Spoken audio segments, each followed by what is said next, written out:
Hello everyone, welcome to Ashok talk YouTube channel.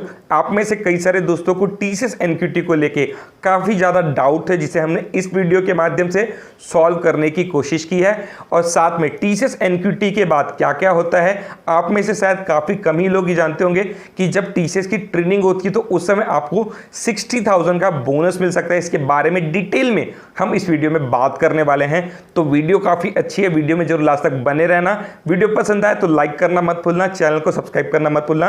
तो बिना किसी देरी की वीडियो को हम स्टार्ट करते हैं। So hello Shaurya, welcome to our channel. तो कई सारे डाउट हैं हमारे व्यूअर्स को टीसीएस एनक्यूटी को लेके, भर भर के डाउट हैं कि एनक्यूटी में कितना स्कोर लाना पड़ता है, एनक्यूटी के बाद क्या होता है, प्लेसमेंट कैसे होता है। और आप में से शायद बहुत ही कम लोग जानते होंगे कि जब आप टीसीएस की ट्रेनिंग अटेंड करते हो ना, तो वहाँ पे आपको अच्छा खासा बोनस मिलता है, जो कि हमारे शौर्य को भी मिला हुआ है। तो इसके बारे में इनसे बात करेंगे और ज़्यादातर कोशिश ये करेंगे कि आपके जो भी डाउट हैं टीसीएस एनक्यूटी को लेके, उसे हम इस वीडियो के माध्यम से क्लियर कर पाएँ। तो सबसे पहले थैंक यू शौर्य इस वीडियो पे आने के लिए। और सबसे पहले तो हम आपके बारे में जानना चाहेंगे। Thank you so much sir for inviting me. Sir, मेरा नाम शौर्य शर्मा है। बेसिकली मैंने अपना graduation Chhatrapati Shivaji institute of technology Durg से कंप्लीट किया है और मैंने टीसीएस एनक्यूटी अक्टूबर 2020 में दिया है। अच्छा, और सबसे बड़ा डाउट शौर्य जो ज़्यादातर लोगों को है कि यार एनक्यूटी का सही कट ऑफ मार्क्स क्या है, आपका क्या मार्क्स आया था और कितना मार्क्स लाने पे टीसीएस की तरफ से इंटरव्यू का कॉल आता है। ओके सर, जैसे कि आपको अगर टीसीएस में जॉब करना है तो sir TCS NQT sir 2 sections होते हैं। First section sir cognitive skills का होता है और सेकंड सेक्शन आईटी प्रोग्रामिंग का होता है। सर कॉग्निटिव स्किल्स में 1800 का होता है वो सर, उसमें 1200 उसका कट ऑफ होता है। और सर आईटी प्रोग्रामिंग 60 मार्क्स का होता है, जिसमें उसका 30 नंबर कट ऑफ होता है। बट सर मेरे कई फ्रेंड्स हैं जिन लोग को आईटी प्रोग्रामिंग उनका अच्छा नहीं था, उनका बहुत बिलो 10 नंबर भी आया सर, फिर भी उनको इंटरव्यू का कॉल आया। सो सर ज़्यादा इम्पॉर्टेंट कॉग्निटिव स्किल्स पोर्शन होता है, आईटी प्रोग्रामिंग उतना ज़्यादा इम्पॉर्टेंट नहीं होता। अगर उसमें आप अच्छे ज़्यादा नहीं हैं फिर भी आपको इंटरव्यू का चांस बिल्कुल मिलता है। तो यहाँ पे तो दोस्तों आप लोगों की कई सारे डाउट क्लियर हो गए होंगे कि अगर आप चाहते हो एक अच्छा स्कोर लाना तो आपको कॉग्निटिव स्किल में 1200 प्लस मार्क्स लाना है। और आपका जो प्रोग्रामिंग स्किल है एक्चुअल में उसमें आपको 30 प्लस मार्क्स गेन करना है। लेकिन जैसे शौर्य ने अभी बताया, इनके कई सारे ऐसे दोस्त थे जिनका 10 से भी कम मार्क्स आया था और कॉग्निटिव स्किल में अच्छा खासा मार्क्स था, तो भी उनको इंटरव्यू कॉल आया था। तो शौर्य यहाँ पे एक और चीज़ जानना चाहेंगे कि आपने जब एनक्यूटी दिया था उसके कितने समय के बाद आपको कॉल आ गया था इंटरव्यू का, और आपको कैसे पता चला कि एनक्यूटी आपने क्रैक कर लिया है और आपको अब इंटरव्यू देना है। ओके सर, जैसे कि हम लोग टीसीएस एनक्यूटी देने के बाद सर विद इन 1 मंथ हम लोग का इंटरव्यू का कॉल आ जाता है अगर आपने 1200 से अबव स्कोर किया है। अच्छा, ओके यस सर। तो एक और चीज़ बहुत से लोगों को ये भी डाउट है शौर्य कि उनकी इंग्लिश अच्छी नहीं है, वो इंग्लिश में थोड़ा बहुत आंसर दे तो देते हैं बट कम्युनिकेशन स्किल उनका अच्छा नहीं है। तो क्या अगर इंटरव्यू को क्रैक करना चाह रहे हैं एनक्यूटी के बाद में वो, तो एक अच्छा इंग्लिश होना ज़रूरी है?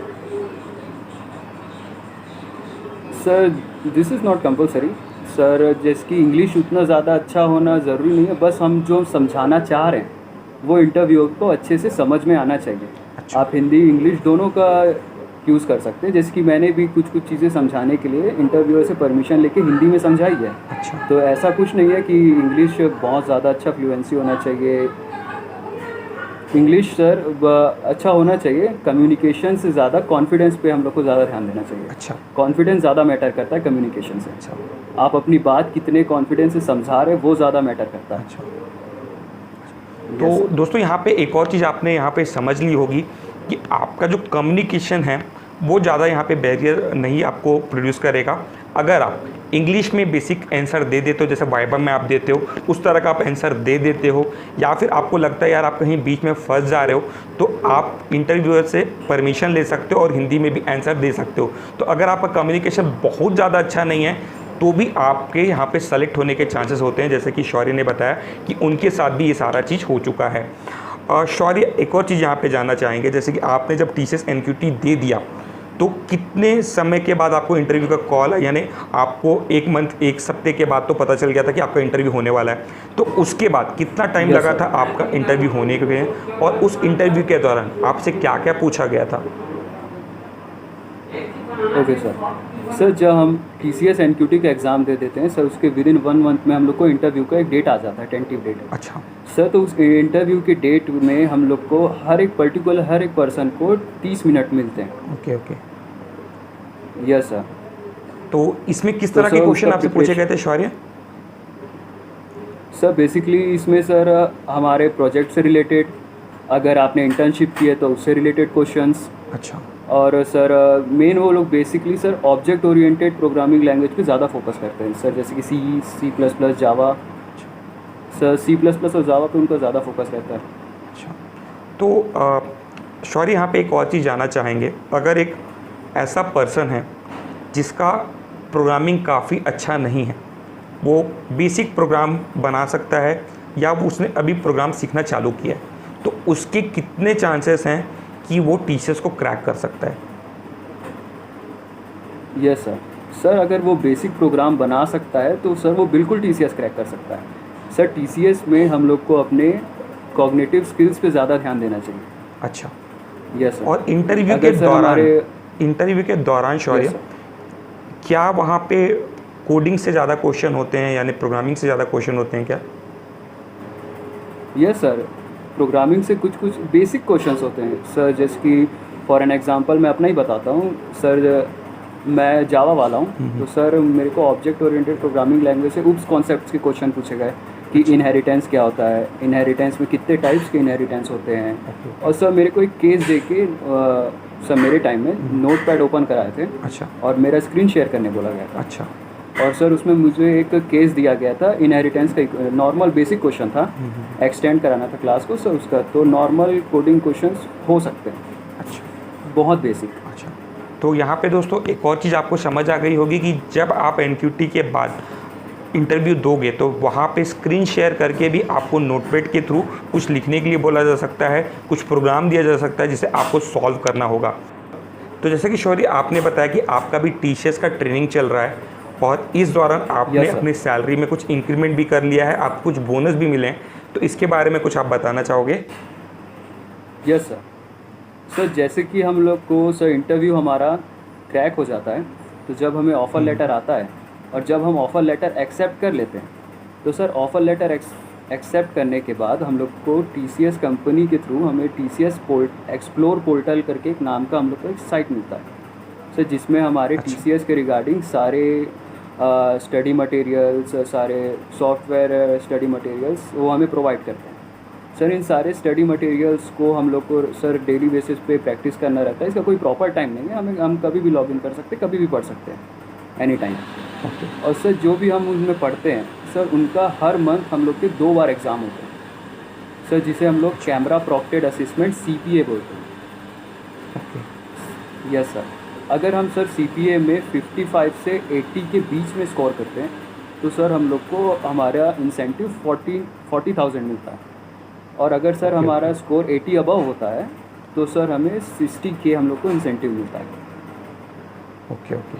तो ये जो CPA टेस्ट होता है शौर्य, इसमें बेसिकली किस तरह के क्वेश्चन आपसे पूछे गए थे, किस तरह के क्वेश्चन पूछे जाते हैं? यस सर, CPA में सर जो हमें एक्सप्लोर पोर्टल अलॉट होता है after accepting offer letter, sir जो उस पोर्टल में हमारे स्टडी मटेरियल्स रहते हैं सर, उन्हीं के सारे क्वेश्चंस रहते हैं। तो शौर्य, जैसा कि अभी कई सारे ऐसे स्टूडेंट हैं जिन्होंने TCS NQT का प्रिपरेशन स्टार्ट नहीं किया है और आगे आने वाले 2 से 3 मंथ पे वो NQT देना चाहते हैं, तो ऐसे में वो इसकी जल्दी से जल्दी कैसे तैयारी कर सकते हैं और इसे क्रैक कैसे कर सकते हैं, और आपने बेसिकली कौन कौन से रिसोर्सेज को फॉलो किया था इसके लिए? यस सर, जैसे कि हमें TCS में हमें जॉब चाहिए, तो सर TCS NQT के प्रिपरेशन सर, फॉर एग्जांपल मैं अपने बेसिस पे बताता हूँ सर। मैंने 3 to 4 मंथ पहले से चालू कर दिया था प्रिपरेशन सर। उसके लिए मैंने बहुत सारे अलग अलग बुक्स प्रीफर किए, RS अग्रवाल, बहुत सारे यूट्यूब चैनल्स फॉलो किए, और सर डेली बेसिस पे प्रैक्टिस बहुत किया सर। हमें TCS में सर ज़्यादा हमारा इंपॉर्टेंट कॉग्निटिव स्किल्स होते हैं सर, जैसे कि एप्टीट्यूड, रीजनिंग, क्वांट्स, वर्बल, इन पे हमें ज़्यादा फोकस करना चाहिए। तो शायद यस सर, और डेली बेसिस पे सर हमें इसे प्रैक्टिस करना चाहिए। तो शायद मेरे ख्याल से ना बहुत सारे लोग यही गलती करते हैं कि वो ज़्यादातर टाइम अपना सिर्फ कोडिंग में दे देते हैं, जबकि किसी सर्विस बेस्ड कंपनी को Yes, sir. क्रैक करने के लिए एप्टीट्यूड, वर्बल, ये स्किल्स का ज़्यादा अच्छा होना ज़रूरी है ना। Yes sir. So sir. Overall जो ये आपका ये सिलेक्शन का प्रोसेस था, इसमें कॉम्पिटिटिव प्रोग्रामिंग या फिर प्रोजेक्ट का कोई इम्पोर्टेंस था? क्या कोई ऐसा पर्सन जिसको कॉम्पिटिटिव प्रोग्रामिंग नहीं आती है, वो एक बेसिक प्रोग्रामिंग करता है, वो उसे क्लियर कर सकता है? या फिर प्रोजेक्ट का अगर उसने नहीं बनाया है तो क्या वो टीसीएस को क्लियर कर सकता है, टीसीएस के एग्ज़ाम को क्लियर कर सकता है? यस सर, वो बिल्कुल क्लियर कर सकता है। अगर उसका कॉग्निटिव स्किल्स बहुत स्ट्रॉन्ग है तो वो बिल्कुल टीसीएस एनक्यूटी को क्रैक कर सकता है। सर जैसे कि जब इंटरव्यू बेसिस पे मैं बोलूँ तो इंटरव्यू में हमारे प्रोजेक्ट्स, इंटर्नशिप, इन सब के बारे में बात होती है अगर आपने की है तो। अच्छा। यस सर, जैसे कि सर फॉर एग्जांपल मैं अपना ही बताता हूँ, तो जब मेरा इंटरव्यू हो रहा था मैंने सर इंटर्नशिप किया था, तो सर मेरे सारे इंटरव्यू के सारे क्वेश्चंस मेरे इंटर्नशिप के बेसिस पे ही थे। अच्छा, तो आपसे प्रोजेक्ट के बारे में भी पूछा Yes, गया sir. होगा उसमें? हाँ सर, मेरे प्रोजेक्ट्स के बारे में पूछा गया था, मेरे माइनर प्रोजेक्ट्स सारे के बारे में पूछा गया था। अच्छा अच्छा, तो आप ऐसा कौन कौन सा पार्ट बताना चाहोगे, यानी कौन कौन सी चीज़ें एक स्टूडेंट को स्ट्रॉन्ग करनी चाहिए टीसीएस एनक्यूटी को क्रैक करने के लिए? Yes sir. सर जैसे कि एज अ स्टूडेंट मैं बोलूँ तो सर हमें सबसे ज़्यादा अपने एप्टीट्यूड, रीजनिंग और वर्बल पे बहुत स्ट्रॉन्ग बनाना चाहिए, क्योंकि सर ये ज़्यादा हेल्पफुल होते हैं। सर अगर हमारे आईटी प्रोग्रामिंग में हमारा अच्छा स्कोर नहीं भी हुआ, सर मेरे बहुत सारे फ्रेंड्स हैं जिनका कॉग्निटिव स्किल्स ज़्यादा अच्छा गया और आईटी प्रोग्रामिंग में उनका बहुत कम ही नंबर था, फिर भी उन्हें इंटरव्यू का कॉल आया। तो सर इससे साफ जाहिर है कि हमें कॉग्निटिव स्किल्स पे ज़्यादा ध्यान देना चाहिए, क्योंकि सर वो ज़्यादा एसेंशियल है। और इंटरव्यू के लिए सर इंटरव्यू बेसिस पे सर बेसिक नॉलेज जो भी हम प्रोग्रामिंग लैंग्वेज अपना लिख रहे हैं उनके बारे में होना चाहिए। अच्छा, और प्रोजेक्ट का कुछ यस सर, सब प्रोजेक्ट्स के बारे में भी सर बनाना चाहिए। जैसे कि सर प्रोजेक्ट जो भी हमारा है अपने से सर छोटा ही प्रोजेक्ट, कोई एकदम बहुत बड़ा प्रोजेक्ट बनाने की कोई ज़रूरत नहीं है उनको। कोई बड़ा एआई पे, मशीन लर्निंग पे, एमएल में इतना कोई बड़ा प्रोजेक्ट उनको नहीं चाहिए। छोटा बनाओ, अच्छा बनाओ, जिस खुद से बनाओ जिसको जस्टिफाई कर सके। तो ओवरऑल जैसे हमारे से Yes. हमें इस पूरी कन्वर्सेशन से पता चला कि अगर आप एनक्यूटी को क्लियर करना चाहते हो और इसके बाद इंटरव्यू को भी क्रैक करना चाहते हो, तो आपको जिन स्किल सेट्स पे काम करनी है वो है आपको अपने एप्टीट्यूड, वर्बल को स्ट्रॉन्ग करना है। इसके अलावा कोई भी एक लैंग्वेज में बेसिक प्रोग्रामिंग आपको सीख लेनी है। कोई अगर आप कॉम्पिटिटिव लेवल की कोडर नहीं हो तो भी आप यहाँ पे सेलेक्ट हो सकते हो। और तीसरा इंपॉर्टेंस यहाँ पे जैसे हमको पता चला वो है प्रोजेक्ट, कि प्रोजेक्ट आपको बनाना है, खुद से बनाना है। और उसमें अगर आप कोई बड़ा रिसर्च प्रोजेक्ट भी नहीं बना रहे हो तो भी चल जाएगा, लेकिन आप जो भी बनाओ खुद से बनाओ और उसे अपने इंटरव्यूअर को एक्सप्लेन कर पाओ। सो ओवरऑल लास्ट में शौरी ये जानना चाहेंगे कि जो स्टूडेंट अभी फर्स्ट ईयर पे है, सेकंड ईयर पे है और वो टीसीएस एनक्यूटी जैसे सर्विस बेस्ड कंपनी को क्रैक करना चाह रहे हैं, तो उन्हें कैसे कैसे कब से तैयारी चालू कर देनी चाहिए और कितना टाइम किस पर्टिकुलर सेक्शन को देना चाहिए? Yes sir. सर जो भी अभी फर्स्ट ईयर या सेकंड ईयर के स्टूडेंट्स हैं सर, उन्हें अपने मेन तो अपने कॉग्निटिव स्किल्स पे ध्यान देना चाहिए। अपना एप्टीट्यूड, रीजनिंग, वर्बल बहुत स्ट्रॉन्ग करना चाहिए और उनको अभी साथ साथ चलते चलते में अपने प्रोजेक्ट्स पे भी वर्क करना चाहिए। छोटे प्रोजेक्ट्स जिनको वो अच्छे से जस्टिफाई कर सके, जिनको वो अच्छे से एक्सप्लेन कर सके, सर उन्हें अपने प्रोजेक्ट्स पे भी ध्यान देना चाहिए। अगर उनको इंटर्नशिप करने का कहीं मौका मिल रहा है तो वो बहुत वेल एंड गुड है, करना चाहिए इंटर्नशिप। मैंने भी किया था तो वो बेनिफिशियल बहुत होता है आगे जाके। अच्छा, यानी आपका जो इंटर्नशिप का रोल, आपका जो इंटर्नशिप का रोल था वो इसमें बेनिफिशियल आपको किया टीसीएस एनक्यूटी के समय, यानी टीसीएस को क्रैक करने के लिए? Yes sir, yes sir, definitely sir, मेरे बहुत बेनिफिशियल था मेरे इंटर्नशिप के बेसिस पे, क्योंकि सर मेरे सारे इंटरव्यू के क्वेश्चन सर मेरे सब इंटर्नशिप के बेसिस पे ही सारे मेरे थे सर। जिसमें मैं काम किया उसको तो मैं अच्छे से एक्सप्लेन कर ही सकता हूँ।